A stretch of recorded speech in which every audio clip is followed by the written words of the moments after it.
Compré todos los periódicos de la mañana, y en la mayor parte se daba cuenta de mi lectura con frases muy laudatorias, aunque no tanto como yo hubiera apetecido. Un poeta, en materia de elogios, jamás dice en su fuero interno, basta. Pero, en fin, esto era natural que sucediese, y no fue lo que turbó mi felicidad. Recorté los sueltos más calurosos y los guardé en un sobre para dárselos a Gloria aquella noche. Qué ajeno estaba, cuando los metía en el bolsillo, de lo que iba a suceder. Durante el almuerzo, la conversación, claro está, versó sobre la velada. Eduardito y Oloriz daban pormenores a otros huéspedes recientes, que, enterados ya por los periódicos, me miraban con una curiosidad y respeto que contribuían a inflarme. Antes de concluir, Matildita vino a decirme al oído, don Seferino, hay ahí una mujer que pregunta por usted con mucha prisa. Preguntéle si la conocía, y me dijo que se le figuraba que era la misma que alguna que otra vez me traía recaditos. Paca, dije para mí, y salí del comedor apresuradamente. En efecto, hallé en el patio a la cigarrera, quien avanzó precipitadamente a mi encuentro, con la fisonomía pálida y descompuesta, diciendo, señorito, se la llevan. Se la llevan. ¿A quién? ¿A quién ha de ser? A mi señorita. Quedé clavado al suelo. ¿A dónde?, pregunté con un vago terror de algo extraordinario, maravilloso, que la palidez de Paca me infundía. No sé, al convento me parís. Mi terror disminuyó al saber el caso concreto, y recobré la acción. Nada nos deja tan paralizados como el miedo de lo que se ignora. ¿Y cuándo se la llevan? Ahora mismito. Geis poco fui a casa, como otras veces, y no vi a la señorita. Me dijeron que estaba malita, pero yo, que guipo de lejos, no lo creí. Aquí hay gato encerrao, medié. La casa andaba un poco revuelta, y oigo usas en el piso de arriba, pongo la oreja, y oigo gritar a la señorita Gloria, y siendo, no voy así me hagan ustedes peazos. Ciertos son los toro, medié. Veo entrar a don Manuel, el tenedor de libros de la fábrica de la señora, luego salí, veimou, que no quise ver más. Y salí escapá a contárselo a su merced. Me lancé a mi cuarto sin responderle, me puse el sombrero, cogí el revólver y lo metí en el bolsillo, y salí a la calle, resuelto a impedir el rapto de Gloria, aunque no sabía por qué medio. Noté que Paca corría detrás de mí. En un instante alcancé la calle de Argote de Molina. Al divisar la casa de Gloria vi que un coche, parado delante de ella, arrancaba hacia abajo, y que don Oscar, a la puerta, gesticulaba violentamente haciendo señas al cochero. No me cupo duda alguna de que dentro del coche iba Gloria prisionera. Lancéme a toda carrera de mis piernas en su seguimiento. Al pasar por delante, enseñé con rabia los puños, sin detenerme, al perverso enano, que aún seguía a la puerta, como guardián misterioso de algún cuento de las 1001 noches. Como las calles son tan estrechas, los carruajes no pueden correr en Sevilla, so pena de atropellar a los transeúntes. Gracias a esto pude alcanzar pronto al que conducía a mi novia, y aún lo hubiera pasado si me lo propusiera. Pero no me convenía. Mientras caminaba, mi cerebro reflexionaba acerca de aquel lance y combinaba el plan de ataque único a la sazón factible. Pensé en coger las riendas al caballo y detenerlo. Pero sobre ser esto un poco aventurado, porque el cochero podía arrear y volcarme, se adelantaba poco en ello. Sin poder ofrecer las pruebas, no era fácil que hiciese creer a la gente que llevaban a una joven secuestrada. Imaginé que sería mejor esperar a que se detuviese a la puerta del convento y, al tiempo de apearse, impedir la entrada en él y dar un escándalo, reunir gente en torno de nosotros y llamar la atención de la policía. Así que el coche salió de la calle de Alemanes, como hay mayor espacio, se puso al galope y le vi alejarse con dolor. Pero no me desanimé. Emprendí otra vez la carrera furiosa, y cuando entró en la calle de la Borceguinería tuvo que acortar el paso y le alcancé. Seguíle de cerca, y al entrar en la calle de San José me adelanté y fui a situarme delante del convento. No tardó en llegar y pararse. Observé que un individuo que estaba en el portal del colegio tiró de la campanilla y que la puerta se abrió instantáneamente. Del carruaje salió un hombre que no conocí y cogió por las manos a mi Gloria, que vi claramente hacía esfuerzos por desasirse. De dentro la empujaron, y saltó también a la calle, y detrás de ella, don Manuel, el tenedor de libros. No faltaba más que un paso para meterla en el portal. Pero aquel paso no pudieron darlo.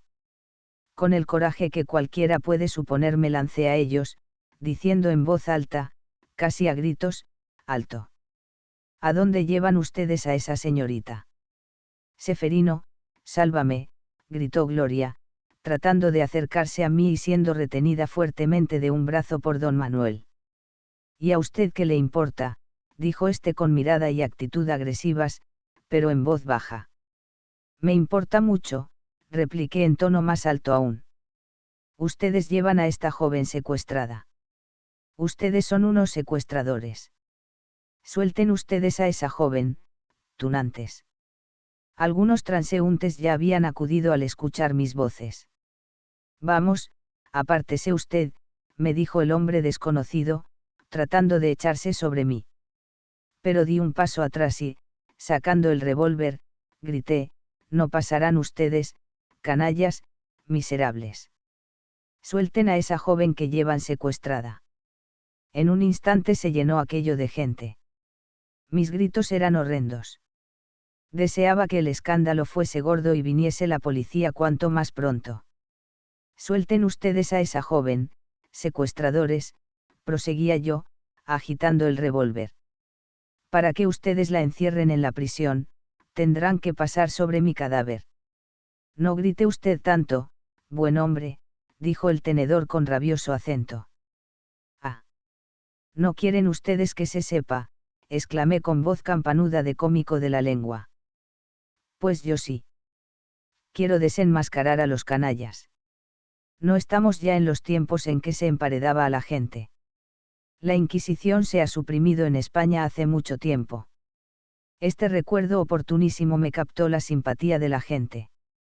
Tanto, que cuando el acompañante desconocido del tenedor se arrojó sobre mí de improviso y me sujetó la mano con que empuñaba el revólver, un hombre del pueblo le sujetó a la vez, diciendo, aquí no se hacen canalladas. Deje usted que vengan los guardias. Y hubo un murmullo de aprobación en el corro. Gloria se había desprendido de las manos de don Manuel y había corrido a ponerse a mi lado. Cualquiera otra se hubiera desmayado ante aquella escena, pero ella no estaba de ese humor. Agitada, furiosa, dijo en voz alta, dame el revólver, yo le mato. Esta frase tuvo un gran éxito. El coro la acogió con risas y muestras de aprobación. Uno exclamó, olé por la niña de sangre. En esto llegó, desalada, Paca, se abrió paso por entre el círculo de curiosos y, dándose por enterada instantáneamente de lo acaecido, comenzó a decir a grito herido, eso. Eso. Estos desalmados quieren enchiquerar a la pobrecita de mi niña. La culpa no la tienen ellos, sino el fenómeno que está allá en la casa, que tiene pato con el demonio. No hay justicia en Sevilla. Pa' cuando se dé a la horca. Por unos cuantos reales, esos arrastraos jasan de verdugos. Señora, mire usted lo que dice, exclamó, ya descompuesto, el tenedor. Nosotros traemos a esta joven por orden de su madre. Un guardia se presentó en aquel momento. Todos nos dirigimos a él explicándole el suceso, de modo que, como todos hablábamos a un tiempo, imposible era que se hiciese cargo de él. Sin embargo, Paca, a fuerza de chillidos, logró dejarse oír. El guardia no quiso dar la razón a nadie y nos ordenó que fuésemos a la inspección con él, y así lo hicimos, seguidos de un buen golpe de gente. Mientras caminábamos, Paca iba explicando el caso a la muchedumbre. Contaba la historia en estilo pintoresco, y consiguió poner de nuestra parte a todos los curiosos. La quieren emparedar pa' comerse la guita, sabéis ustedes. Mi señorita es rica, y un enano que azota todas las noches a un Cristo, yo lo he visto con estos oujou, se quiere engullir los millones que le ha dejado mi señorito. A la fuerza la quiere metemon a ese perro, pero ella no quiere, sabéis ustedes. Le gusta ese señorito, porque es un buen mozo y tiene buen aquel, porque sí, veimou, y se casará con él, vaya si se casará, y le dará al roío enano poltal. Que no vaya a la gloria si yo mesma no le ayudo. Yo iba bastante avergonzado, y Gloria mucho más, como puede suponerse. Pero mi plan hasta entonces se desenvolvía con buen éxito, y esto compensaba hasta cierto punto aquella molestia. Por fortuna, llegamos pronto a la inspección. Allí expuse con firmeza mi querella, apoyada por Gloria, y reclamé la intervención del juez. Al mismo tiempo mandé un recado al conde del Padul por medio de Paca. El juez, a quien se avisó, tuvo la atención de venir por tratarse de una señorita, y delante de él volvimos, como ante el inspector, a exponer nuestro litigio. El tenedor de libros también reclamó. Yo pedí, desde luego, el depósito de Gloria en lugar adecuado, y el juez lo decretó inmediatamente. Como nos hallásemos deliberando sobre esto, presentáronse Isabel y la tía Etelvina, y sin más dilaciones cogieron a Gloria y la hicieron montar en un coche con ellas, llevándola a casa. El conde no había podido venir a causa de su indisposición. En casa de él, como pariente y persona caracterizada, quedó, pues, depositada mi animosa Gloria. 15 Tropiezo de nuevo con el malagueño. El escándalo fue grave y tuvo en Sevilla, con ser gran población, mucha resonancia. Los periódicos se apoderaron de él e hicieron comentarios nada halagüeños para la familia de Gloria. El conde dirigió una carta a su prima, donde cortés, pero enérgicamente, le manifestó que su sobrina no saldría de su casa sino para el altar, y aconsejándole que desistiera, por el buen nombre de ella y de la familia, de querer forzar la voluntad de la joven. No sé si a influjo de esta carta o por temor o vergüenza, doña Tula no dio un paso para reclamar a su hija. El odioso enano, su director, tampoco. Comenzaron para mí días venturosos. El palacio de Padul se me abría a todas horas y siempre hallaba en él grato recibimiento. Se me consideraba ya como de la familia. Por las tardes, después de almorzar, me iba allá, y sentado o montado en una silla, que a tanto llegaba mi confianza, las veía coser o bordar y bromeábamos con alegría. Gloria, que se había puesto de un humor delicioso y hasta creo que engordó en pocos días, gozaba en hacer jugarretas a todo el mundo, pero muy particularmente a mí. La casa, un poco sombría por el abandono del conde, el humor tétrico de la tía Etelvina y el carácter débil de Isabel, había cambiado notablemente de aspecto. Estaba ahora riente, sonora, gozosa, merced al ambiente de franqueza y alegría que mi adorada esparcía en torno suyo. El conde paraba más tiempo en casa. La tía Etelvina, que acostumbraba pasar el día encerrada en su habitación, buscaba ahora la compañía de las jóvenes, y a menudo su rostro de piedra se contraía con una sonrisa al escuchar las salidas de la huéspeda. Hasta los criados servían con más agrado y eran más locuaces. No dejaba de sorprenderme, sin embargo, aquella alegría y aturdimiento de Gloria. Parecíame que después de las tristes ocurrencias pasadas, en guerra abierta con su madre, con las miradas de la población fijas en ella, debía mostrar más reserva y circunspección. Asaltábanme tristes sospechas respecto a su carácter, y, reconociendo su irresistible atractivo, acusábala interiormente de frívola y ligera. Estas dudas me atormentaban, porque, al fin, pretendía hacerla mi esposa. Toda mi felicidad podía venir a tierra si a mi esposa le faltaba un poco de aplomo en el cerebro. ¿Será una mujer casquivana?, me preguntaba con miedo. Y cada vez la observaba con más atención, interpretaba escrupulosamente sus menores actos y palabras y me perdía en un mar de cavilaciones. Al cabo no pude menos de desahogarme. Un día le dije, ¿sabes que me sorprende que estés tan alegre estos días? Pues, me preguntó, fijando en mí sus grandes ojos aterciopelados. Porque, yo presumía, aquí comencé a vacilar y turbarme, que después de una escena tan desagradable como aquella, teniendo que reñir con tu mamá, ibas a estar abatida, melancólica, melancólica. ¿Por qué? Lo estaría si me hubieran enchiquerado allá en el colegio, pero ahora. Anda, hijo, pues si estoy como el pez en el agua. No te veo todos los días. No me dices que me quieres. No vamos a casarnos. Bien, pero creí que sentirías a tu madre. A mamá la quiero mucho, pero a ti te quiero rete muchísimo más. No te des tono, porque yo siempre he tenido muy mal gusto. Mi primera pasión fue un perro ratonero. La verdad es que quien menos debía recriminar a Gloria por su alegría era yo. Solo por una de esas aberraciones con que el sistema nervioso, excitado, nos atormenta, podía hallar mal una conducta que era el testimonio más convincente del entrañable amor que me profesaba. Cambié de conversación, pero al poco rato, acometida, sin duda, de una sospecha, me dijo, oye, ¿por qué te extraña que esté contenta? Por nada, respondí, sonriendo, con un poco de vergüenza. Ya.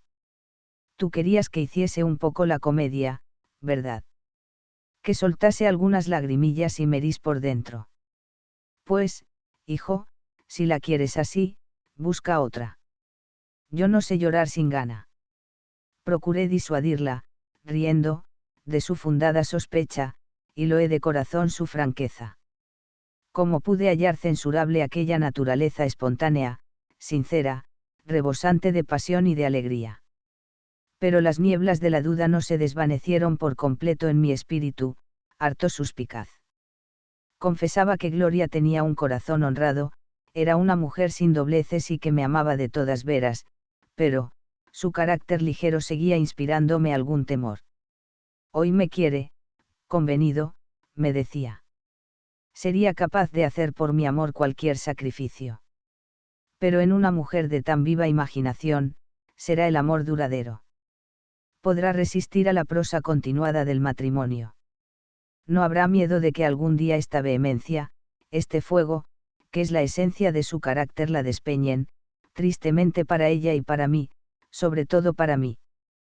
Como este era el fondo de mis cavilaciones aquellos días, no es extraño que le sacase la conversación a Villa. Una noche le dije en el café, hablando de las mujeres sevillanas, amigo Villa, evidentemente estas mujeres son más graciosas y apasionadas que allá en el norte, tienen más ingenio y saben querer de verdad, pero me temo que no hagan tan buenas esposas como amantes. Quería tirarle de la lengua. Y lo conseguí, con gran satisfacción por mi parte. El comandante hizo una defensa acabada y fogosa de la mujer sevillana. Según él, esta es viva y ardiente, pero no vanidosa, lo cual suprime uno de los grandes incentivos, acaso el más capital, que la mujer tiene para caer. El fuego de su alma, al casarse, se convierte en ternura y abnegación. Exige que se la ame, no que se la adorne. El lujo en Sevilla no fascina, como en otras partes, al sexo femenino, y es porque la pobreza no se considera ridícula, la mantilla es una prenda que las iguala a todas. Aquí no se siente la diferencia de clases. La joven más encopetada por su nacimiento y fortuna alterna de igual a igual con otras muchachas que viven del modesto sueldo de su padre. Luego, por la tradición árabe quizá, la mujer casada vive casi siempre retirada. No se concibe que frecuente con toda libertad, como en las grandes capitales, los saraos, los teatros y paseos. El orgullo de la esposa es ser amada por su marido. Si este es una mijita calavera, se me figura que le quiere más. Dicen que hay en ella algo de odalisca todavía, pero con una mujer que no exige más que se la acaricie tiernamente al llegar a casa, la vida es muy fácil y muy dulce. Por lo demás, terminó diciendo el comandante, esas mujeres de su país, más vergonzosas, más tímidas, más circunspectas que las nuestras, ¿acaso sean más peligrosas? Callé, porque no quise hacer injuria a las mujeres de mi país, pero no me pareció descaminada del todo aquella idea. Isabel consiguió que Gloria fuese alguna vez a la tertulia de las de Anguita, hacia las cuales seguía mostrando antipatía. Imagino que vino en ello por el gusto de demostrar su triunfo a Joaquinita, pues aún no se le habían desvanecido los celos por completo. Se había abandonado el patio por hacer ya demasiado fresco, y la reunión se trasladó a un salón contiguo. Los tertulianos, excepto el pequeño núcleo que ya conocemos, variaban constantemente. Ahora asistía casi diariamente una partida de 5 o 6 muchachos de Antequera, al parecer estudiantes, gente de buen humor, socarrones y maleantes, que tramaban entre sí mil guasas, algunas de ellas de un color harto subido. Las de Anguita, como buitres al olor de la carne fresca, perdón por este símil, pero mejor sería como palomas al reclamo del cazador, acudieron a ellos, esperando hallar el novio apetecido, y abandonaron asimismo al resto de los asistentes. Dama Ansita caminaba con cierta cautela, con la sonrisa en los labios y el escepticismo en el corazón, dispuesta a dejar el campo al primer contratiempo. Pepita, fiando siempre en su gracioso desenfado, rayano del cinismo. Joaquinita perseguía a uno de los antequeranos con incansable brío, con una firme voluntad de hacerle suyo, digna, en verdad, de admiración. Dejábanse querer los estudiantes, y con afectado ahínco, para ser sincero, las festejaban y hacían con ellas apartes prolongados que colocaban en posiciones desairadas a los demás que allí asistíamos. Comprendí que sería ridículo tomárselo a mal. Una de las guasas de aquellos mozalbetes consistía en presentarse los martes siempre vestidos de rigurosa etiqueta, en forma y actitud enteramente diversas del resto de la semana, haciendo profundas reverencias al entrar, saludando a todos con gran ceremonia y llamando a Dama Ansita duquesa, a Joaquinita, condesa, y a Pepita, baronesa. Esto causaba gran regocijo en la tertulia, no sé por qué, sobre todo a las niñas de la casa, que aceptaban los títulos. Durante la noche representaban su papel como damas de teatro cursi. Al señor de Anguita le llamaban el gran duque de Anguitov, y el pobre viejo aceptaba, riendo, el título. Otra consistía en mostrarse celosos los unos de los otros y en obligar a sus respectivas damas a que declarasen en público sus preferencias. Si uno de ellos, convenidos entre sí anteriormente, regalaba una flor a Joaquinita, el amante de ésta exigía que la arrojase al suelo y disimuladamente la pisase. El donante adoptaba un continente lúgubre y siniestro, y Joaquinita se asustaba, pensando que podría haber reyerta al salir de la tertulia. A su vez, ellos procuraban introducir la discordia entre las hermanas, dedicándose ora a una, ora a otra. Venían los consiguientes líos y desabrimientos, y en esto se divertían. Pero lo que dio más juego fue cierto aparato de proyección o linterna mágica que uno de ellos compró para dar sesiones en la tertulia. Se colocaba una cortina blanca en el fondo del salón, se hacían apagar todas las luces, solía ser una, y comenzaba el experimento cuando todos se habían colocado convenientemente al lado de alguna niña. Enseguida malicié de lo que se trataba, y más viendo que el que mostraba las vistas era siempre distinto, sucediéndose en esta tarea, que debía ser la más ingrata, por riguroso turno. Observé también que la noche en que, previo anuncio, se daba sesión de linterna, la concurrencia era mucho más numerosa. El que estuvo a punto de echar a perder aquel sabroso recreo fue el tío de Elenita, que en lo más interesante de él se puso a gritar, indignado, que le habían dado un beso. Nunca pudo saberse quién había sido el desdichado agresor. No quise decir nada a Gloria, pero procuré con todas mis fuerzas que dejase de ir a aquella casa. Algo contribuyó también a hacérmela poco grata la escena inverosímil que una de aquellas noches presenciara en ella. Ha de saberse que el piano había desaparecido del salón. Cuando se notó la falta, Pepita, con su habitual despreocupación, nos dirigió el siguiente discurso: señores, el piano era de alquiler, nos costaba 3 duros cada mes. Como ya estarán ustedes enterados de que la casa de Anguita viene hace tiempo en decadencia y se encuentra en el día bastante escasa de metales preciosos, no extrañarán ustedes que, con harto dolor de nuestro corazón, porque somos muy artistas, hayamos tenido que prescindir de él. Si a ustedes les acomodara que lo hubiese para bailar, con abrir una suscripción y pagarlo estaba todo resuelto. Que se abra esa suscripción, dijo uno. Yo doy 2 pesetas. Que se abra. Yo no doy nada, dijo otro. Pensé que todo aquello era pura broma. Así que mi estupor fue grande cuando observé que, efectivamente, a presencia de todos, se recogía el dinero. Me vi en la precisión de contribuir con un óbolo de 2 pesetas, lo cual me llenó de indignación, no tanto por las 2 pesetas cuanto por lo indecoroso del acto. Pero en aquellos días había llegado el duque de Malagón, novio oficial de Isabel, y a ésta le gustaba exhibirlo en la tertulia. Era un jovencito de 20 a 22 años, delgado, moreno, completamente insignificante. Enterado inmediatamente de que yo era el novio de Gloria y la especial situación en que nos hallábamos, me mostró simpatía algo pegajosa.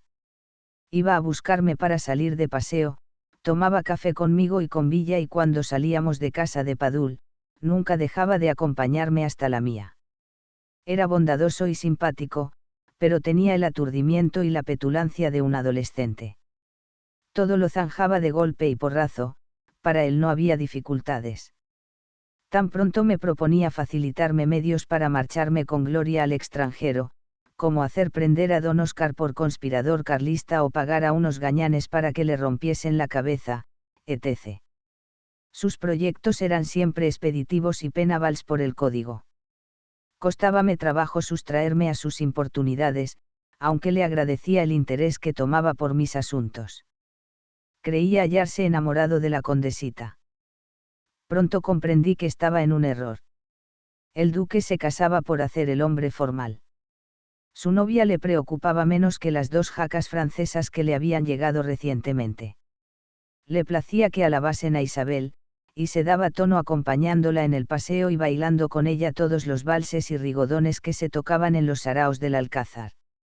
Pero, cumplida la obligación del hombre formal, respiraba con libertad y me iba a buscar para jugar unas carambolas al billar, en lo que, sin duda, se deleitaba mucho más. Villa andaba celoso de esta nueva amistad. Alguna vez me había dicho, con sonrisa forzada, hombre, qué íntimos se han hecho usted y el duque en pocos días. Yo alzaba los hombros con indiferencia y me reía de aquella amistad, que suponía debida exclusivamente al carácter infantil del duque. Trataba en lo posible de no herir la susceptibilidad del comandante, pues bien se me representaba que el pobre tenía una espina clavada en el corazón. Su rival, ignorando en absoluto que lo fuese, creo que si lo supiere sería lo mismo, le hablaba con toda cordialidad y hasta le distinguía mucho, por la razón de ser hombre hecho y militar. En cambio, Villa hacía esfuerzos visibles por parecer amable con él, aunque sin conseguirlo más que a medias. Alguna vez se le tiene escapada esta y otras exclamaciones semejantes, como me carga este chiquillo. Parece mentira que usted le pueda sufrir tanto tiempo. Había que perdonarle esta injusticia por lo que el pobre debía de padecer. Hasta pocos días antes de la llegada del duque había seguido obsequiando a Isabel. Esta no dejaba de coquetear con él y alentarle, cosa que nos tenía sorprendidos lo mismo a Gloria que a mí.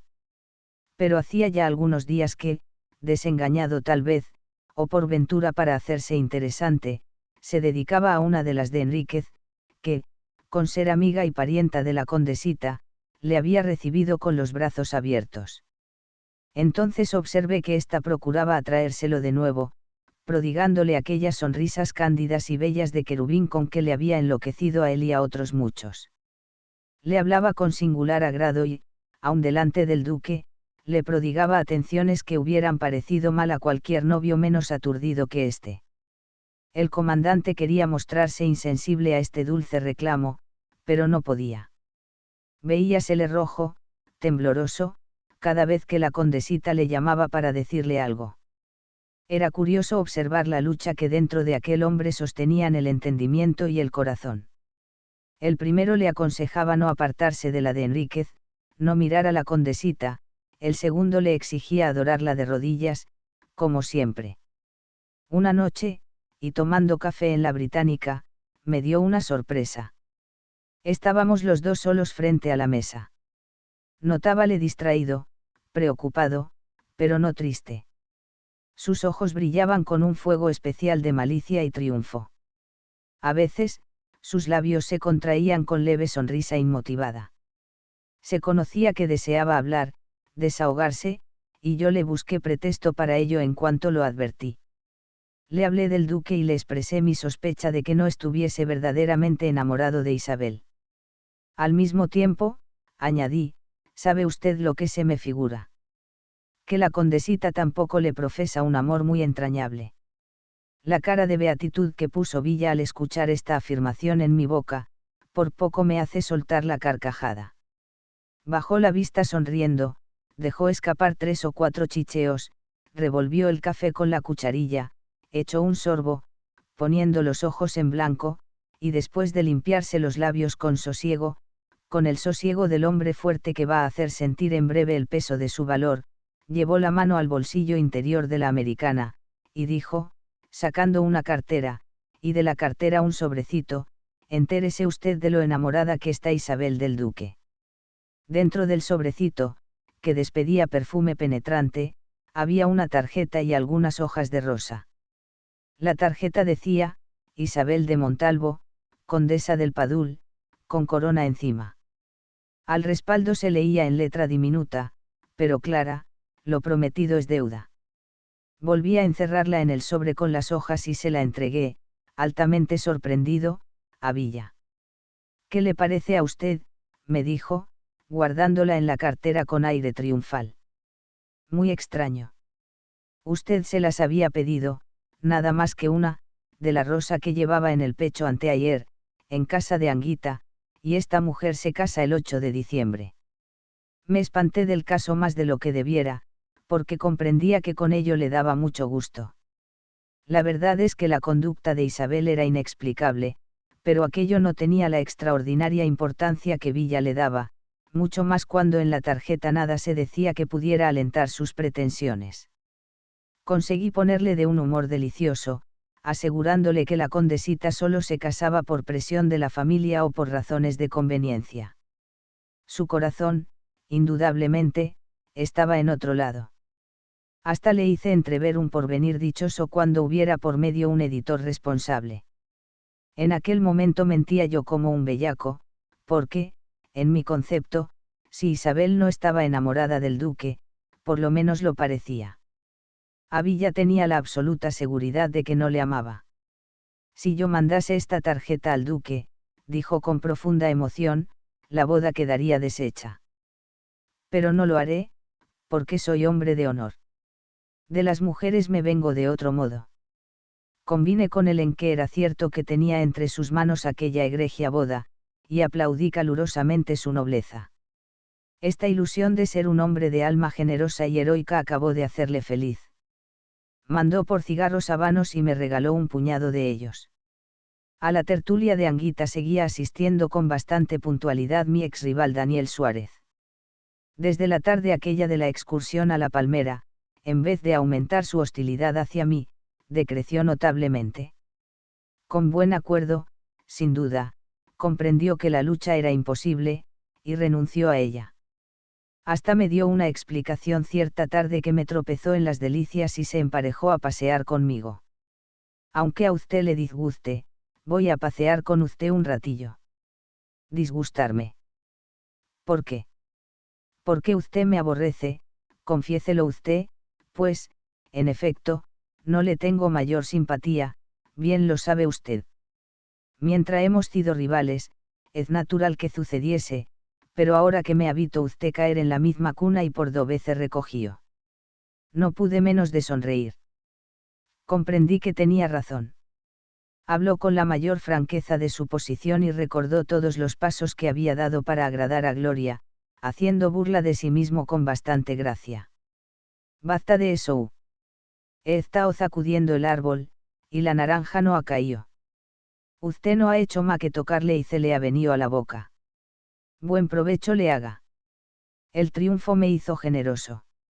En un momento olvidé lo que aquel hombre me había hecho rabiar, y se borró mi antipatía.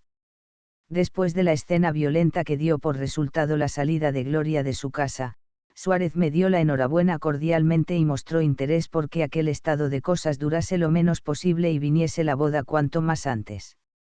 Lo mismo en casa de Anguita, que cuando nos tropezábamos en la calle, charlábamos como buenos y antiguos amigos, tanto, que una vez, que confidencialmente reíamos en un rincón, exclamó Pepita, al cruzar por nuestro lado: tiene gracia.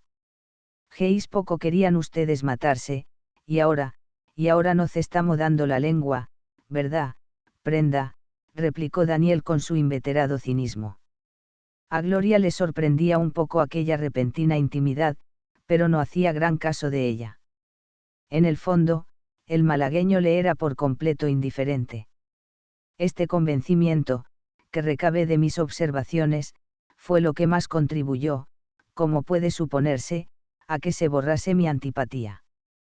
Daniel era un compañero malévolo, a quien no se podía profesar estimación, pero ameno. Su lenguaje, harto cínico, no dejaba de tener gracia, su escepticismo despreciativo salpicaba con picantes especias la conversación. Tenerlo siempre al lado sería aburridísimo, porque no hay nada que fatigue tanto como los hombres predispuestos a burlarse de todo, pero de cuando en cuando sus murmuraciones, removiendo las heces que todos tenemos en el alma, despertaban la alegría. A Villa y al duque les caía en más gracia que a mí. Cierta noche le tropecé en el teatro. Hablamos en los entreactos y me citó para irnos a beber a la salida unas cañas. Gloria no asistía al teatro por ciertos miramientos bien comprensibles. Me encontraba libre, y acepté con gusto su oferta. Salimos, pues, juntos, y haciendo comentarios sobre las actrices, bastante escandalosos por cierto, dirigimos nuestros pasos a una tienda de montañeses que Suárez conocía en la Plaza del Pan. Entramos, pasamos por en medio de varios parroquianos y fuimos a sentarnos en un cuartito de la trastienda, alumbrados por una lámpara de petróleo colgada de la pared. El dueño, grande amigo de Daniel, nos sirvió por sí mismo boquerones fritos y japuta, poniéndonos al lado un par de botellas de manzanilla. Suárez estaba muy contento, y comía y bebía bravamente. No lo hacía yo mal tampoco. Las niñas de Anguita y su original papá nos servían de tema inagotable de conversación. Pidióse otro par de botellas.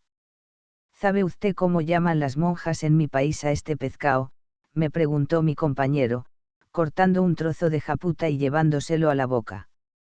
Le miré sin contestar: el pescado del nombre feo. Y dejó escapar al mismo tiempo aquella risita equívoca, parecida a un chillido nacido y apagado en la garganta y que era en él la suprema explosión de alegría. Ya sabe usted cómo ha de decirle a su monjita que ha comido japuta, añadió.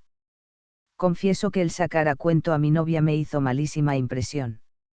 Me contenté con sonreír levemente y traté enseguida de cambiar de tema. Pero él insistió al cabo de un momento: ¿y cuando se caza usted, compare? Eso huele ya a puchero de enfermo.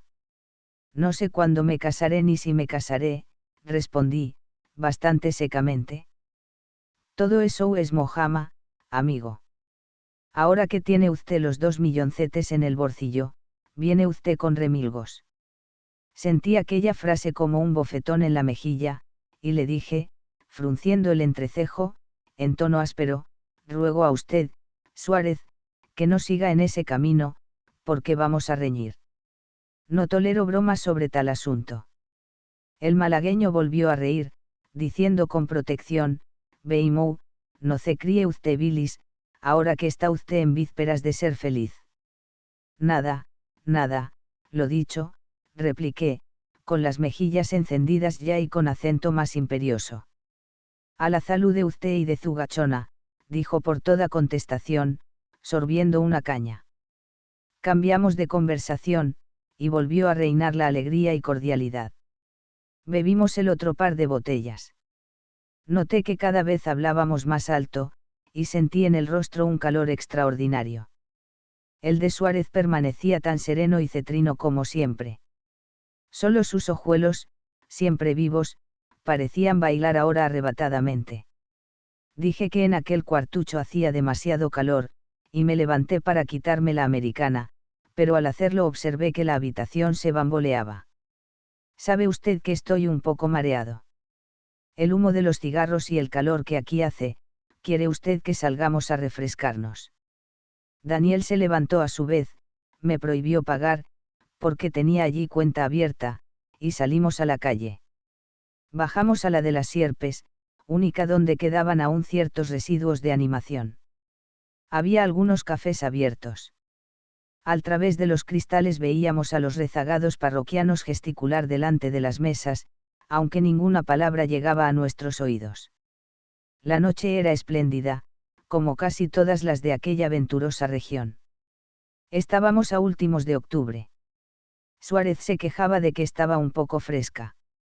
Para mí, hombre del norte, aquello era una temperatura deliciosa, y no me subí siquiera el cuello de la americana, como hizo mi compañero. Sentía la cabeza caliente, me quité el sombrero y caminé con él en la mano. Suárez me propuso dar una vuelta por el muelle, y yo accedí gustoso porque sentía la necesidad de despejarme. Comenzamos a discutir sobre política con calor. Seguimos todo el paseo de las Delicias, enteramente solitario a tales horas, y cuando nos cansamos de caminar hacia abajo, dimos la vuelta por el muelle. En una de las pocas pausas que hicimos, Daniel dijo de pronto: diga usted, amigo, supongo que ahora podré enjabonarme las manos de balde. Pues, ¿cómo usted va a hacer el dueño de una fábrica de jabones? Ah, sí, exclamé, sonriendo crispadamente. No sé por qué, aquella noche me molestaba de un modo horrible cualquier alusión a mis amores. Suárez, o por imprevisión o por malicia, cometió la falta de insistir: la barbiana vale más que la fábrica, aún, para un andaluz. A usted, como es gallego, le gustará más la fábrica.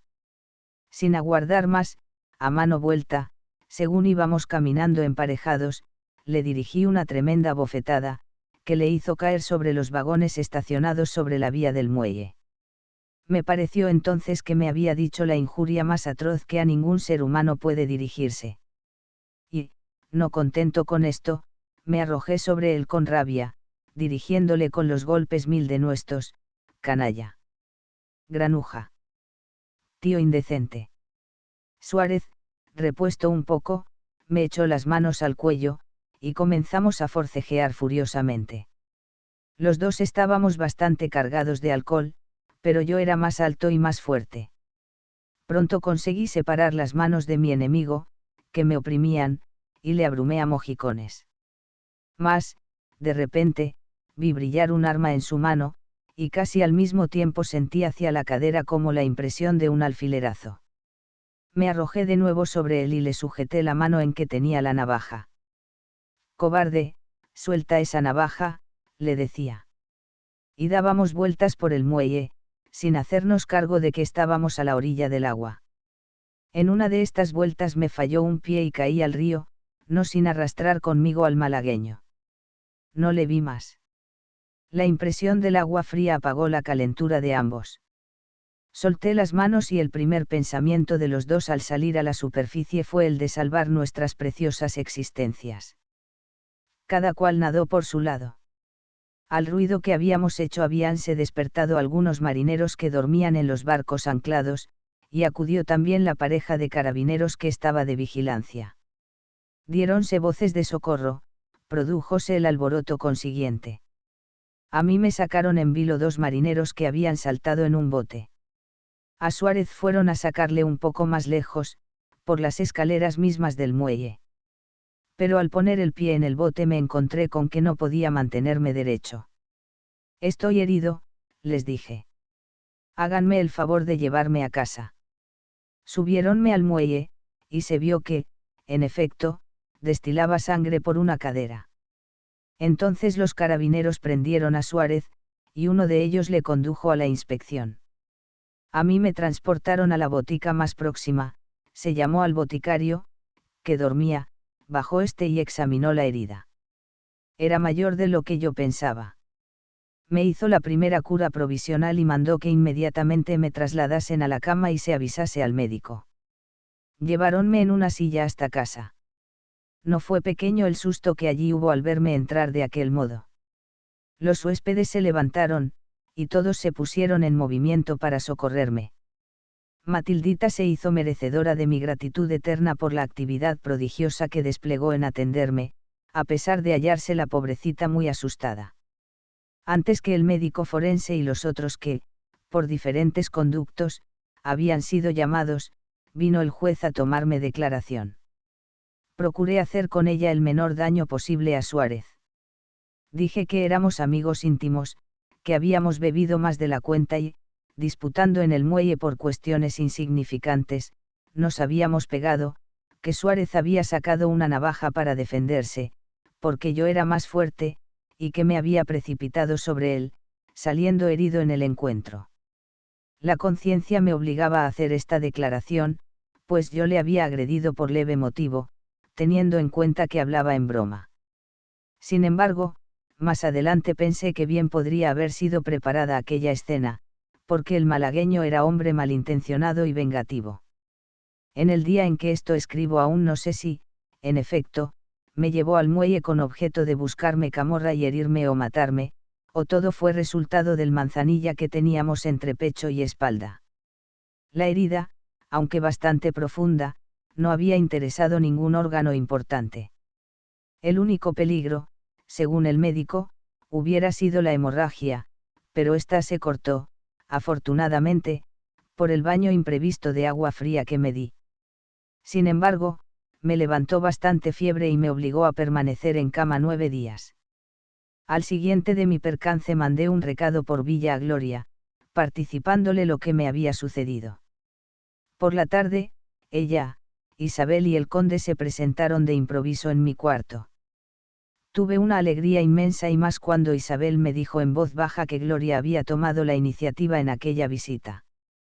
Cuando entró estaba pálida y tenía los ojos hinchados de llorar. Después que me oyó hablar, el susto dio paso a la indignación.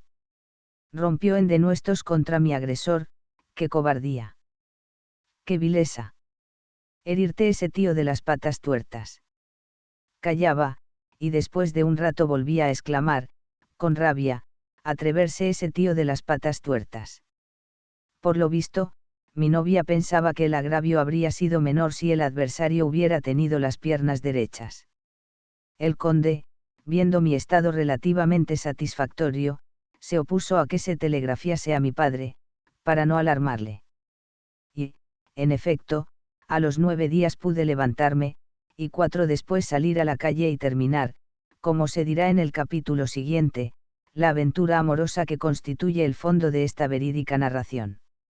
16 En que paró la hermana San Sulpicio pensando en los medios de unirme pronto a Gloria. Antes del suceso que acabo de narrar se me había ocurrido una transacción con el maldito enano. Como yo tenía la certidumbre de que este era el único causante de nuestros males y sospechaba que la razón de oponerse a nuestro casamiento y el empeño de hacer monja a Gloria estribaban en el interés, imaginé que podíamos llegar a un acuerdo. ¿Verdad que acaso pudiera alcanzar la meta de mis deseos sin necesidad de componendas, porque la actitud, pasiva hasta entonces, de doña Tula lo hacía verosímil? Pero ¿quién me aseguraba que de la noche a la mañana no cambiasen totalmente las cosas? Aunque no pudieran encerrar a Gloria en el convento contra su voluntad, porque las autoridades estaban ya sobre aviso, al matrimonio podía oponerse la madre mientras no fuese mayor de edad. Ahora se encontraban, lo mismo ella que don Óscar, amedrentados por la escena escandalosa de la puerta del convento y por la actitud firme del conde del Padul, que inspiraba general temor por su posición y carácter.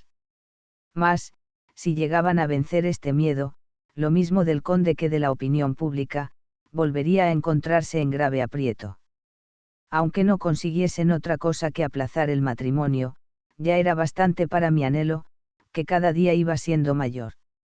Además, en esta dilación había peligro. Gloria era muy celosa, y cualquier insignificante pretexto podía levantar una reyerta como la de Marras y dar al traste con mi felicidad. Sin contar con los acontecimientos imprevistos a que todos nos hallamos sujetos, y más los que esperan con afán cualquier bienandanza. Pesaban estas consideraciones de tal modo en mi ánimo, que me vino la idea de abandonar en las garras de don Oscar, como precioso vellón, la mitad de la dote de Gloria, con tal de unirme pronto a ella y obtener la otra mitad. Confieso que este proyecto duró poco tiempo en la cabeza. La mitad de la dote. 50.000 duros. La idea de desprenderme, los conservaba ya como míos, de esta cantidad exorbitante de duros me produjo tal desasosiego que la abandoné presto por insensata. Y de un golpe rebajé la cifra a la mitad. Si la dejaba de los 2.025.000 duros, bien podía darse por contento y facilitarme todos los medios para que el cura nos bendijese cuanto más antes. Pero, aunque duró mucho más, tampoco este arreglo consiguió echar hondas raíces en mi espíritu acongojado. 25.000 duros tampoco son un grano de anís. Poníame a considerar la renta que de esta cantidad, bien administrada, se podía obtener, y me aturdía. Colocadas allá, en Bollo, con buenas hipotecas, podían dar 40.000 reales al año, sin manchar la conciencia. Volví a rebajar la mitad. Me parecía que 12.000 duritos no eran de despreciar por quien nada tenía que ver con ellos, máxime cuando no se le compraba ningún servicio extraordinario, sino tan solo que se callase y dejase hacer. Para no volverme atrás de este propósito, hablé del asunto al conde. Si tuviera mucho tiempo para rumiarlo, es casi seguro que concluiría por vacilar y arrepentirme, me conozco bien. No le dije a don Genaro mi plan concreto, le hablé únicamente, en términos vagos, de convenio amistoso con la madre de Gloria, para lo cual no tenía inconveniente en ceder algunos de mis derechos. Halló razonable mi pensamiento, y me prometió entender en el negocio y llevarlo a feliz remate. Pero ya sabía yo, por experiencia, lo que eran las promesas del conde. Lo que no se refiriese directa o indirectamente a sus placeres, le interesaba tan poco que podía esperarse sentado a que diera los pasos necesarios. Y así sucedió, como temía. Pasábanse los días, y nada me comunicaba de sus gestiones. Yo no le hablaba de ello, porque temía impacientarle, y no me convenía por ningún concepto ponerme mal con él. Al cabo, al entrar un día en su casa, exclamó, como enfadado consigo mismo, «Caramba. Siempre se me olvida que tengo que ir a casa de mi prima Tula. Pero no tenga usted cuidado, que de mañana no pasa». Transcurría el día siguiente, y otro después, y otro, sin que el viejo Calavera se acordase de mi asunto más que de la muerte. Imagino que hubiera tenido toda la vida a Gloria en casa sin inconveniente mejor que molestarse en buscar solución a aquel conflicto. Isabel se mortificaba viendo mi impaciencia, pero tampoco se atrevía a insistir mucho con su padre, por temor a uno de esos movimientos de feroz desdén con que zanjaba todas las dificultades cuando le apuraban. En fin, que comprendí que debía tomar yo mismo la iniciativa y buscar aparejo para salir de aquella situación molesta. Decidíme a dirigir una carta a doña Tula, sin advertírselo a Gloria. Temía que su orgullo me obligara a desistir. Después de 3 o 4 borradores, escribí una carta habilísima, dispénsenme la inmodestia, ni humilde ni altiva, clara, correcta y metódica. Como que, más que a doña Tula, iba dirigida al enano sinóptico, que era seguramente quien habría de contestarla. Y bien conocí su estilo en la que, a los 3 a 4 días, recibí de mi futura suegra. Era un modelo de epístolas razonadas, metódicas y hasta simétricas. Principiaba dividiendo la mía en 3 grandes secciones. En la primera, se comprendía lo referente, al supuesto propósito de hacer monja a Gloria contra su voluntad, de que yo hablaba. En la segunda, entraba el permiso para contraer matrimonio. En la tercera, todo lo relativo a intereses, y la posibilidad de una entrevista y convenio amistoso. Estos 3 capítulos los subdividía doña Tula, o, lo que es igual, el enano, en varios párrafos, igualmente numerados. Las palabras subrayadas, y había bastantes, lo estaban con tiralíneas. De todo esto saqué en limpio que, con el escándalo y la perspectiva de matrimonio, estaban bastante más blandos.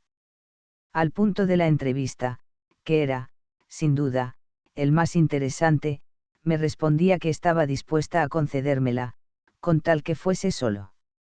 A la hija ingrata y desobediente no quería verla más en casa. Además, había de ser a presencia de don Oscar. No tuve inconveniente en suscribir estas condiciones, que ya de antemano presumía. Quedé citado para el día siguiente, a las 8 de la noche. Aquella tarde di conocimiento a Gloria de mi intriga. Al pronto se enfadó y me llamó hipócrita y pastelero, rechazando con energía toda idea de concierto con quien tan inicuamente se había portado con ella. La dejé desahogarse, como solía hacer en estos casos, y a los pocos momentos ella misma volvió sobre sí, sin costarme palabra alguna, aplacando su enojo y suavizando bastante la aspereza de sus conceptos. Cuando, al fin, le dije, hay que considerar que es tu madre, y con una madre no hay humillación posible.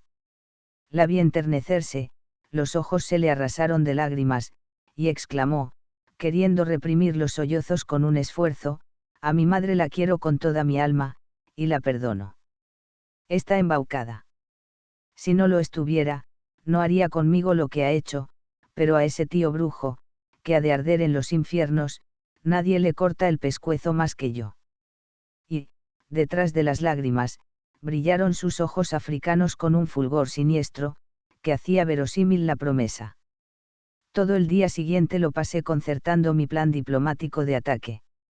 Debía aprovechar aquella repentina blandura, ocasionada por los últimos sucesos, para arrancar de doña Tula y su director todas las ventajas posibles o, mejor dicho, que no me arrancasen a mí las que de derecho me correspondían. Preparé mi discurso de introducción y las respuestas que había de dar a las objeciones que, en mi concepto, podían hacerme.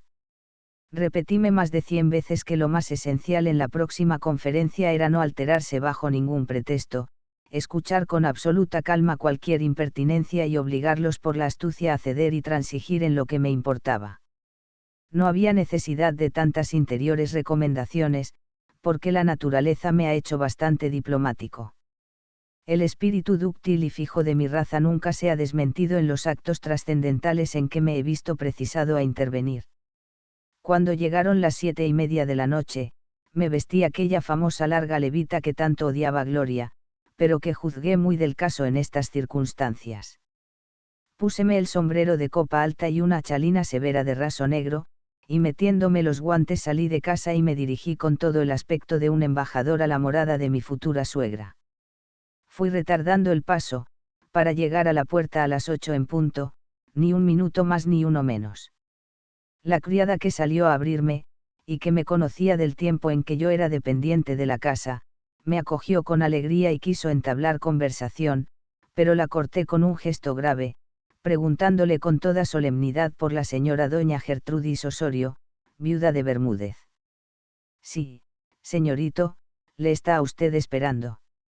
Y me introdujo en aquella sala discreta, misteriosa, donde tantas noches había resonado el leve murmullo de mi charla amorosa con Gloria.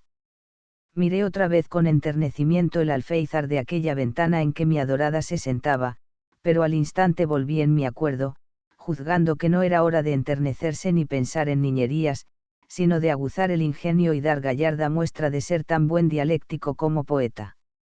Sobre la consola ardían 2 quinqués con sendas pantallas, que no les permitían alumbrar más que el suelo, dejando envuelto en media luz y muy tenue el resto de la habitación. Al poco rato de estar allí sentí el taconeo de unos pasos, y doña Tula y don Oscar llegaron al mismo tiempo a la puerta. Este se hizo a un lado y dejó pasar respetuosamente a aquella, siguiéndola y empujando la puerta tras sí, con objeto sin duda, de no ser escuchados por la servidumbre. Hice 2 profundas y consecutivas reverencias a uno y a otro, que me había ensayado al espejo, los pies juntos, el rostro grave y majestuoso. Sabía cuánto influye el aparato de las formas para imponer respeto, y pude notar enseguida que mis cortesanos saludos habían hecho su efecto. Don Oscar se inclinó también gravemente, y doña Tula, bastante confusa, me preguntó por la salud y me invitó a sentarme. Después que los tres lo hicimos, doña Tula en el sofá, a guisa de presidente, don Oscar y yo en los sillones de los lados, principié, en tono mesurado, mi aprendida peroración. Las primeras palabras de ella fueron dirigidas a dar las gracias a la señora por la cortesía que usaba recibiéndome en su casa. Tuve ocasión, a este propósito, de deslizar algunas lisonjas que le supieron a almíbar a mi futura mamá, como luego pude conocer. Entrando después en el asunto, me mostré enteramente seguro de casarme con Gloria. Lo di como cosa indiscutible. Para dar fuerza a estas afirmaciones, hice presente que aquella cumpliría los 20 años dentro de 6 meses, que con 3 más que la ley exige para esperar el consejo paterno, sumaban 9. A los 9 meses, pues, nos hallábamos en libertad de unirnos. Pero aquí bajé los ojos y me abrí de brazos con ademán tan modesto, tan compungido, que lo envidiaría un gran actor, pero yo sentía tal dolor en llevar a cabo aquel matrimonio contra la voluntad de la madre de la que iba a ser mi esposa, una señora que por tantos conceptos era merecedora a nuestra veneración y cariño, golpe de incensario en este punto, que temía no hallarme con valor para realizarlo. Hice gala de mis sentimientos honrados, de mi profundo respeto a los lazos sagrados de la familia. Protesté de que primero que consentir que Gloria faltase a la obediencia y sumisión que a su madre debía, sería preferible para mí renunciar a su mano.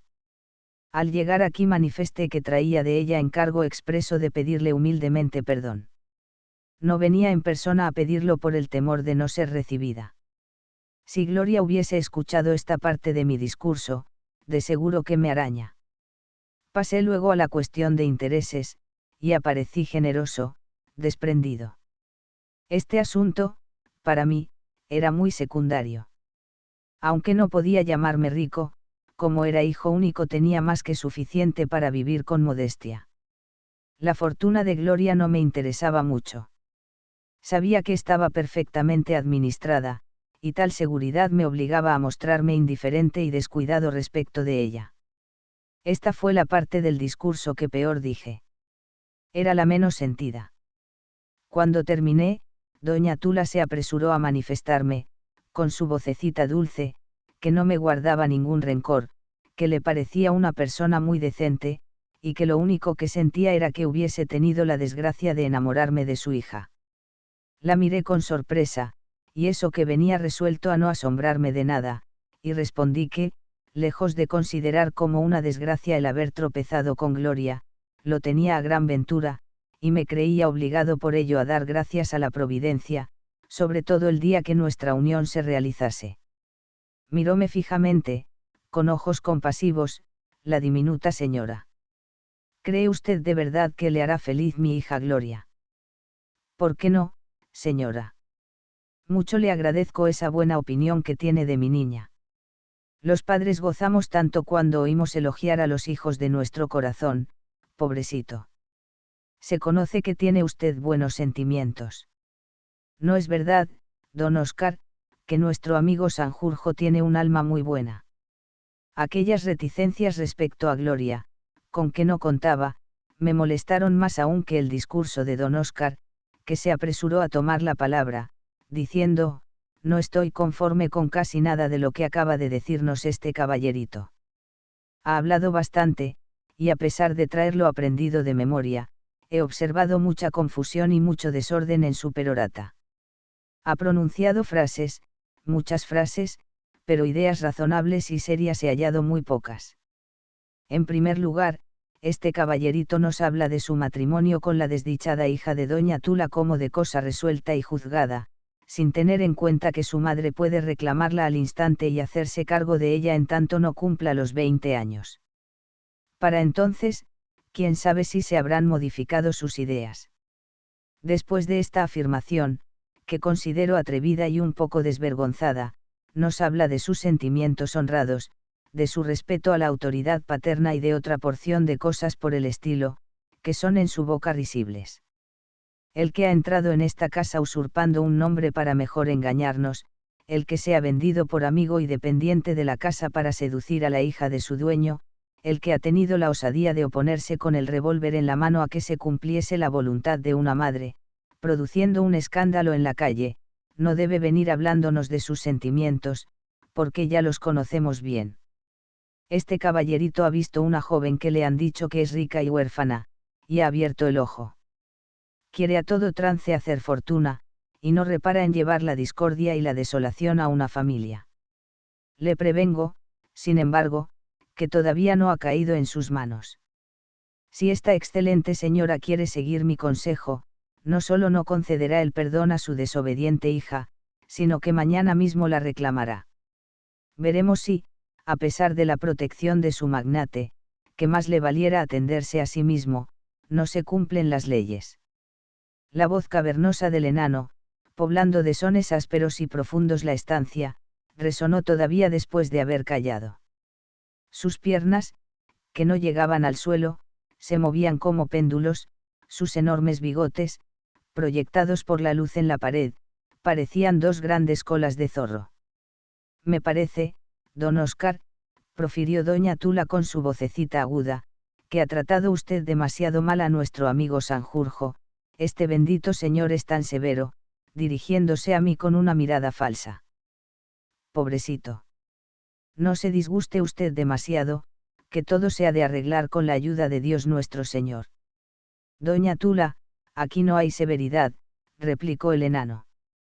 Lo que he dicho del Señor es lo que, dado su proceder, me parece justo. Bien, don Oscar, bien, pero hágase cargo de que es muy joven y no es bueno aturdirle. La juventud no reflexiona. Lo dicho, doña Tula. Se me figuraba estar escuchando esos juegos en que los organistas se entretienen, a veces, soltando alternativamente los registros más agudos y más graves del órgano. No me descompuse en manera alguna por los insultos del enano. Los había previsto y tenía formado mi plan para responder a ellos. Después de un breve silencio comencé diciendo, sin dirigirme a él, como él había hecho conmigo, que sentía en el alma haber incurrido en el desagrado de una pareja tan discreta, tan ilustrada, golpe de bombo aquí. Que, en efecto, había entrado en la casa por medio de un subterfugio, impulsado a ello por la esperanza de hacerme simpático a la mamá de Gloria. No lo ha conseguido usted, interrumpió groseramente don Oscar. Lo siento mucho, pero mi intención era buena, dije, echando una mirada a doña Tula, que bajó la suya, más por sumisión al terrible enano que por hacerme agravio. Eso me pareció al menos. Respecto a lo que había afirmado acerca de mis sentimientos y los móviles que me habían impulsado para dirigir mis obsequios a Gloria, insistí con firmeza en lo que había dicho, pero sin alterarme. Conté sencillamente cómo había sido nuestro conocimiento y cómo la había amado sin saber si era rica o pobre, incitado, más que por nada, por su carácter franco y abierto y por la bondad de su corazón. Aquí doña Tula dejó escapar una risita irónica, y el enano sacudió su cabeza de tal modo que las colas de zorro dieron varios paseos por la pared en un segundo. Dejé adrede, para lo último, la cuestión del casamiento. Es cierto, dije, que la señora puede impedir nuestra unión mientras no cumpla su hija los 20 años, pero, añadí, sonriendo, eso de exigir que vuelva a su poder traería tal vez algunos inconvenientes, sobre todo para el señor. Hay en el juzgado una querella suscrita por Gloria, a la que no se ha dado curso hasta ahora por mi intervención. Se da cuenta a la autoridad de cómo ha sido violentada para entrar en el convento y ha tenido que sufrir malos tratamientos de una persona que no puede invocar derecho alguno sobre ella. Como la persona aludida es aquí, el señor, en el momento en que se dé curso a la queja el juez vendrá a averiguar no solo lo que ha pasado, sino cuál es el verdadero papel que el señor desempeña en esta casa. Y deploraría que esto se realizase, por tratarse de un sujeto a quien debo muchas atenciones. No debe usted nada, interrumpió el enano con mal humor. Me tiene sin cuidado que el juez entre en averiguaciones, de las cuales no puede resultar nada, absolutamente nada. A pesar del acento desdeñoso de don Oscar, observé que manifestaba en el rostro señales de inquietud. Después de haber callado, sus bigotes se estremecían con leve temblor, que era más visible en la pared. Salvo siempre su autorizada opinión, dije sin abandonar mi sonrisa impertinente, me parece que tal afirmación es un poco prematura, sobre todo teniendo en cuenta que el señor no sabe los testigos y las pruebas que el juez ha de examinar. Calumnias y falsedades serán, gritó el enano, ya enteramente descompuesto. Yo me limité a alzar los hombros con afectada indiferencia. Todavía se desahogó un instante y protestó violentamente del poco cuidado que le inspiraba la justicia teniendo la conciencia limpia, pero la píldora iba haciendo su efecto. No tardé en conocerlo por el sesgo más suave y amical que tomó la conversación. Aunque no abandonó las formas severas, un tanto agrias, que le caracterizaban, ya no volvió a insultarme. Excusado es decir que le facilité cuanto pude el camino, barriéndoselo cuidadosamente para que mejor se deslizase. Antes de un cuarto de hora se dio como hecho nuestro matrimonio, y discutíamos amigablemente las condiciones en que debía efectuarse. Doña Tula me miraba fijamente, con ojos compasivos, mientras el enano y yo arreglábamos el asunto. Confieso que aquella extemporánea compasión me desconcertaba más que lo habían hecho las expresiones de su amigo. Se convino en que el casamiento se realizaría con el permiso escrito de doña Tula, pero fuera de la casa y sin que Gloria se presentase en ella ni antes ni después de casada. La mamá manifestó que aquella prueba de severidad era para ella tan dura, que temía no poder resistirla, pero como aquel bendito señor, que tanto sabía del mundo, creía que debía darla, se conformaba con mucho dolor de su corazón, porque, los hijos, a los hijos. Ya sabrá usted cómo se los quiere. Me comprometí también a no pedir cuenta de su administración a la señora, a cobrar las rentas de 3 casas que su difunto marido tenía en Córdoba y a dejar la fábrica en poder de don Óscar, que la había hecho prosperar extremadamente. Al fin de cada año me daría cuenta del balance y me entregaría las 2/3 partes de los rendimientos, dado que la otra tercera parte correspondería a la madre por los aumentos hechos mientras estuvo en su poder. A todo ello accedí de buen grado, y me mostré en el resto de la conferencia, que duró hasta cerca de las 11, amable, generoso y de una flexibilidad que no quiero decir en qué rayaba. Salí de la casa en extremo satisfecho. Don Óscar me despidió con gravedad cortés a la puerta. Mi futura mamá, sin dejar de mostrarse compasiva, me dirigió algunas zalamerías, como la de decirme que tenía un corazón de oro, y que si algún día perdonaba a su hija, sería más por consideración a mí que a ella. Tanto como el resultado satisfactorio de aquella plática me halagaba la habilidad diplomática que creía haber desplegado durante ella. Ni Metternich ni Bismarck quedaron jamás tan contentos de sí mismos como yo en aquella ocasión. Una cosa debo decir, y es que acabó de encajar en mi cerebro la opinión que hacía algún tiempo se había insinuado respecto a don Óscar. Me convencí de que este era un ente ridículo y cargante, pero no el ser misterioso y terrible que al principio de conocerle me había forjado. Hasta le reconocía algunas cualidades de formalidad y buen sentido, que le hacían estimable en cierta medida. La que continuaba envuelta en el misterio era mi futura suegra. Había en su carácter algo indefinible que despertaba recelos. En alas de la imaginación podía llegar a sospecharse en aquella figura menuda y pálida, sonriente y compasiva, un carácter de tragedia. Sin embargo, hasta la fecha no he tenido ocasión de comprobar esta idea, que alguna vez surgió en mi fantasía. Voy a abreviar. Estas memorias se van haciendo ya pesadas. De la escena anterior conté a Gloria lo que me pareció, que, como debe inferirse, fue lo que no podía molestarla. Para que no le sorprendiese que su madre no quisiera recibirla en casa ni verla después de aquella entrevista, al parecer amistosa, le dije con la mayor desfachatez que me había negado a pedir perdón, por considerar que no había existido falta alguna. Fijamos el matrimonio para 15 días después. Hicimos a toda prisa los indispensables preparativos. Estuve en casa de doña Tula otras 2 veces para ultimar la cuestión de papeles. El prebendado don Cosme de la Puente sacó dispensa de las proclamas y bendijo nuestra unión en la capilla del Palacio del Padul, siendo madrina Isabel y padrino mi buen padre, que llegó a Sevilla 3 días antes con ese objeto. No se invitó a la ceremonia a más de una docena de personas. Sin embargo, las de Anguita se arreglaron para ser incluidas en esta docena. Mi Gloria estaba hermosa, radiante de gracia y de dicha. Ni por un instante advertí en ella algunas de esas vacilaciones o enternecimientos extemporáneos con que las niñas suelen demostrar su sensibilidad en tales casos. En sus ojos, serenos y brillantes, no se leía más que la alegría y el triunfo del amor. Quizá por esto Joaquinita, mientras tomábamos el chocolate a la mesa del conde, se acercó a ella con fisonomía atribulada para decirle medio llorando: «Ay, hija, cuánto la compadezco a usted en este momento. Qué triste debe de ser casarse sin tener junto así a una madre».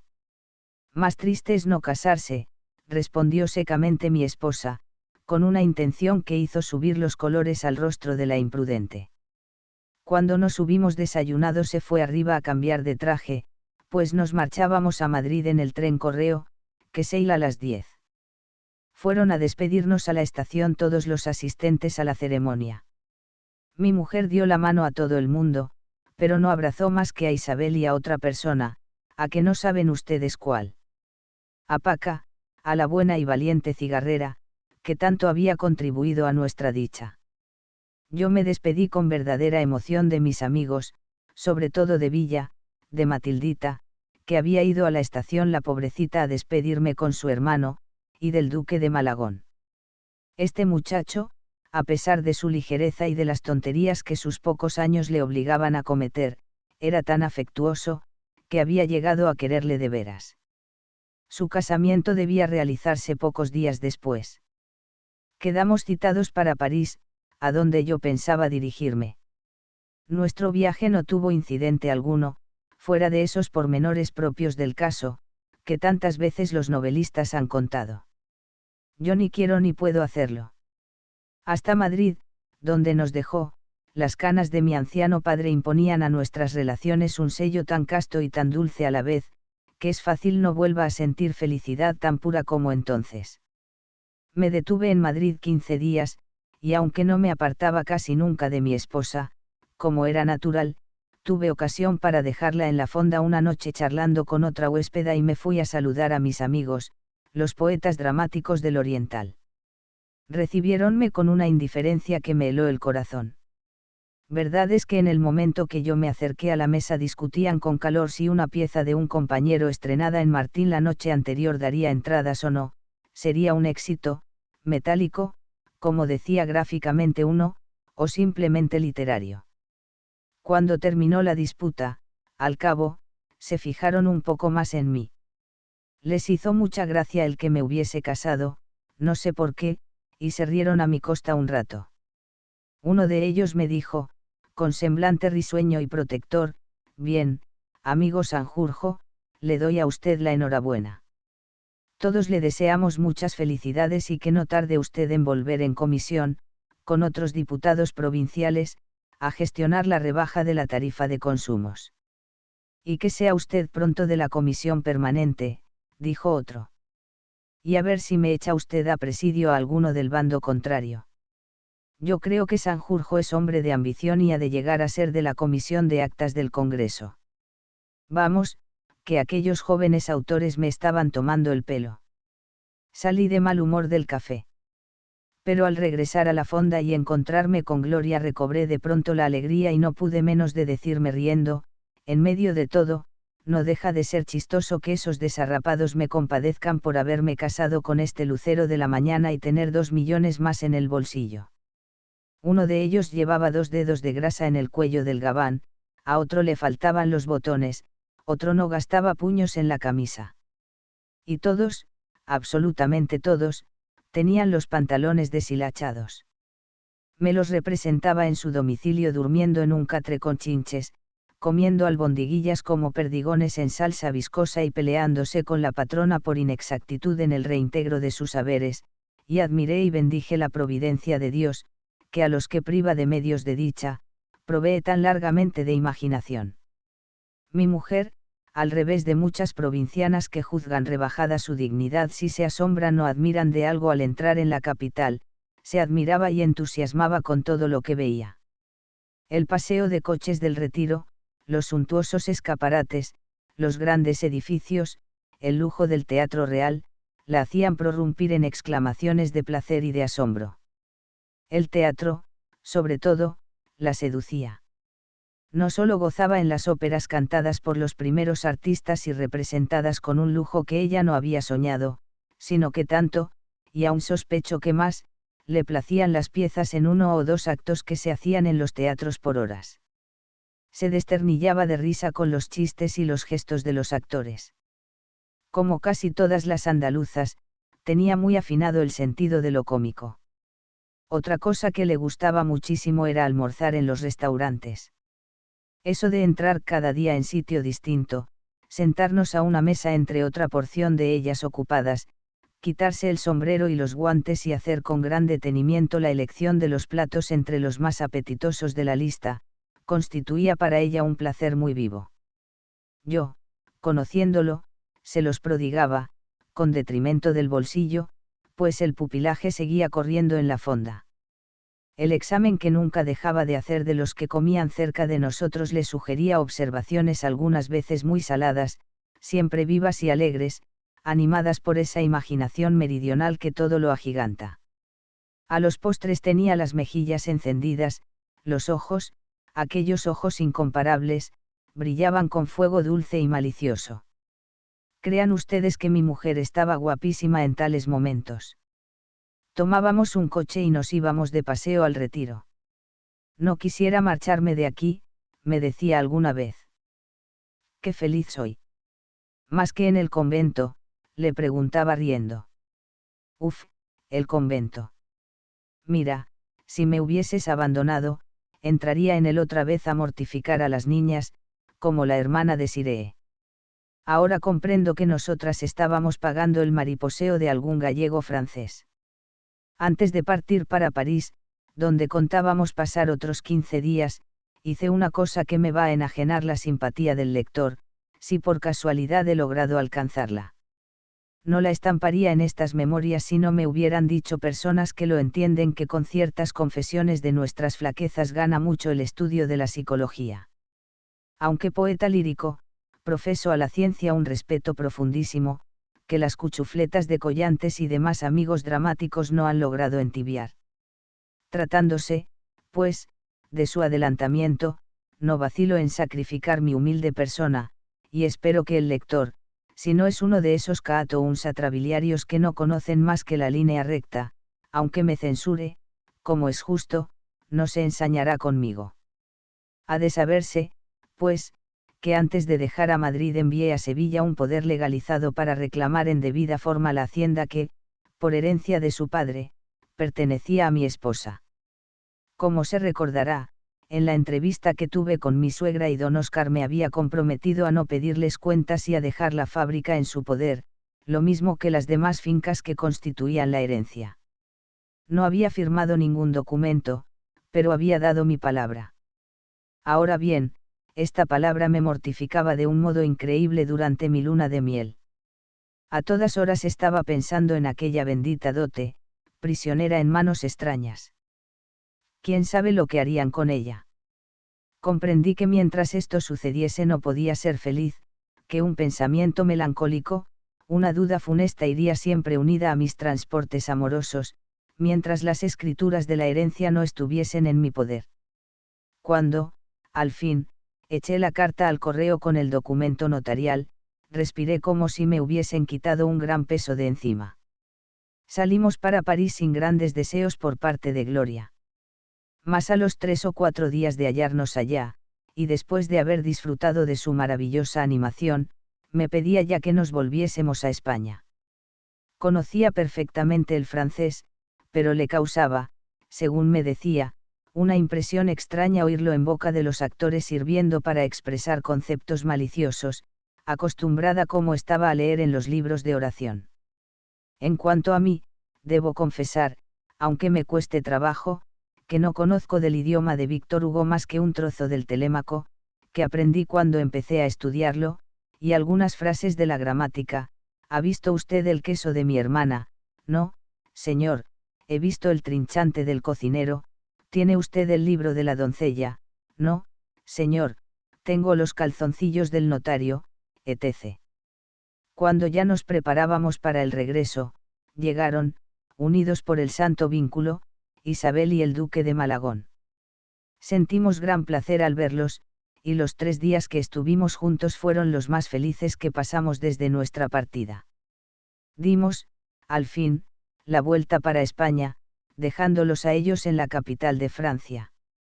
Nuestro proyecto era ir a pasar unos días a Bollo, con mi padre, y luego venir a establecernos definitivamente a Madrid. En San Sebastián nos detuvimos para llevar a cabo la visita que Gloria se había propuesto hacer al convento donde había pasado cerca de 2 años. Tomamos, en efecto, la diligencia de Vergara y llegamos a esta villa por la tarde, cerca del oscurecer. No era ya hora de visitar el convento, lo dejamos para el día siguiente. Pasamos, sin embargo, por delante de él cogidos del brazo. Era un edificio grande y vetusto, con 2 torres almenadas, que había sido palacio o casa solariega de un título y estaba situado en una plazoleta con árboles.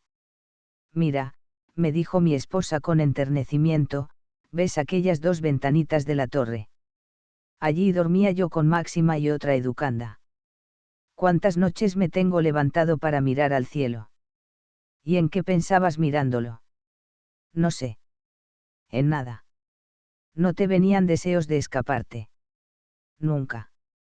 Las mujeres no se escapan sino cuando están enamoradas. Por la mañana, a la hora que Gloria indicó como mejor, que era la de recreación, nos fuimos al convento. La portera no reconoció a mi mujer, y ésta tampoco le dijo quién era, para mejor gozar de la sorpresa de las monjas. Atravesamos un largo portalón toscamente empedrado, las paredes enjalbegadas y algunas cruces negras pintadas en ellas de trecho en trecho. Subimos una escalera grande, sucia y añosa, de piedra gastada por el uso, y entramos en los grandes corredores del caserón, entarimados al uso del país. Las tablas, viejas y resquebrajadas por todos lados, ofrecían en algunos puntos agujeros por donde podría pasar una persona. Al llegar aquí percibimos un ruido confuso y lejano de gritos y carcajadas. ¿No oyes?, me dijo Gloria, mientras una sonrisa feliz se esparcía por su rostro. Son las niñas que están en recreación. ¿No te apetece ir a jugar a los aros o al volante?, le pregunté riendo. Un poquito, no creas. Nos introdujeron en el locutorio, que era una gran pieza cuadrada y bastante clara, partida al medio por una reja. Del lado de allá se veía una puertecita, y a su lado una pila de agua bendita. Gloria preguntó a la hermana Lega que nos había introducido si seguía siendo superior a la hermana Saintius, y habiendo respondido afirmativamente, le encargó le dijese que una señora deseaba verla. Esperamos un rato, sentados en sillas al pie de la reja, y al cabo vimos entrar a la superiora por la puertecita del fondo, tomar con los dedos agua bendita y santiguarse. Era una monjita flacucha y pálida, de unos 40 años de edad. Gloria se levantó, acercó la cara a la reja y le dijo sonriendo, la gracia del Espíritu Santo sea con vuestra reverencia. No me reconoce. La monja la miró sorprendida por el saludo, solo usual en el convento, pero no dio señales de conocerla. Sea siempre con ella, señora. No tengo el gusto, respondió con marcado acento francés. No se acuerda de la hermana San Sulpicio. Ah, exclamó, mientras todos los músculos de la cara se le contraían con una sonrisa. Ah. La hermana Saint Sulpice, la andaluza. ¿Quién había de pensar? Y eso que ya sabía que no estaba usted en el convento. Me he separado del camino que llevaba solamente por saludar a ustedes. La superiora se mostró muy amable, con esa cortesía humilde y empalagosa de las monjas. Recordó algunas anécdotas que demostraban el carácter bullicioso y alegre de mi esposa, dejando escapar al mismo tiempo una risita protectora y compasiva, por donde, sin duda, quería dar a entender que nunca la había juzgado con suficiente seso y virtud para aquella vida de perfección. Mi mujer quiso ver a sus antiguas compañeras, la hermana San Onofre, la hermana María del Socorro y otras. Algunas de ellas ya no estaban allí. Sin embargo, la superiora salió y se presentó a los pocos instantes con 5 o 6 hermanas, que saludaron a Gloria con sonrisa muy pronunciada, pero con poca efusión. Todas parecían confusas y avergonzadas. La sonrisa era tan persistente en su rostro, que llegaba a convertirse en mueca. Mientras hablaban se frotaban suavemente los nudillos de la mano izquierda con la palma de la derecha. Todo era admirarse de verla en traje de seglar y tan cambiada que, según decían, nunca la hubieran conocido. Aquella admiración me iba pareciendo un poco impertinente y creo que a mi mujer también, vaya con la hermana San Sulpicio. Siempre tan alegre. Cuánto nos hemos reído con ella. ¡Ay, qué hermana! ¿Quién había de conocerla? No parece la misma.